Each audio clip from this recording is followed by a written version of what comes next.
Hello viewers, আসসালামু আলাইকুম। শেষমেশ বাংলাদেশের একটা তাজা খবর।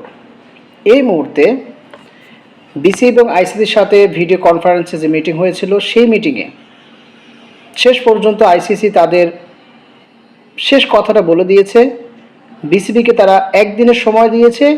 এই একদিনের মধ্যে বিসিবি তাদের বিষয়টা ডিসকাস করে সরকারের সাথে কনভারসেশন করে মিটিং করে তারা তাদেরকে জানাতে বলেছে যে একদিনের মধ্যে তারা তাদেরকে জানিয়ে দেবে যে তারা এবার ওয়ার্ল্ড কাপ ইন্ডিয়ার কোনো ভেন্যুতে খেলবে কিনা।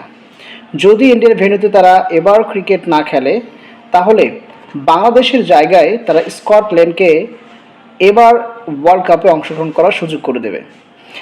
এখন পদক্ষেপ বাংলাদেশের কি? বাংলাদেশ যে কথাটি বলে আসছিল যে ইন্ডিয়ার কোনো ভেন্যুতে যদি খেলা অনুষ্ঠিত হয় তাহলে তারা সেখানে যাবে না, কারণ তাদের নিরাপত্তাজনিত অনেক কারণ রয়েছে। সেক্ষেত্রে বাংলাদেশ এখন কি করতে পারে? বাংলাদেশ কি তাদের নিজেদের জায়গাকেই বহাল রাখবে, নাকি ইন্ডিয়ার ভেন্যুতেই তারা এবার ওয়ার্ল্ড কাপ খেলতে যাবে? দেখার বিষয়। আইসিসি যে নোটিশ করেছে আজকে, তাদের সাথে কনভারসেশন হয়েছে, তারা তাদের জায়গা থেকে তারা বলেছে যদি বাংলাদেশ ইন্ডিয়ার ভেন্যুতে যায় তাহলে তারা এবার ওয়ার্ল্ড কাপ খেলতে পারবে, আর যদি না যায় তাহলে তারা এবার ওয়ার্ল্ড কাপ খেলতে পারবে না।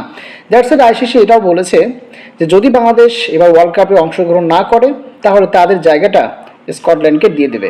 আপনার কাছে কি মনে হয় যে এবার ওয়ার্ল্ড কাপ ইন্ডিয়ার ভেন্যুতে বাংলাদেশ টি-20 ওয়ার্ল্ড কাপ খেলুক, নাকি বাংলাদেশের জায়গায় স্কটল্যান্ডকে আইসিসি সুযোগ করে দিক?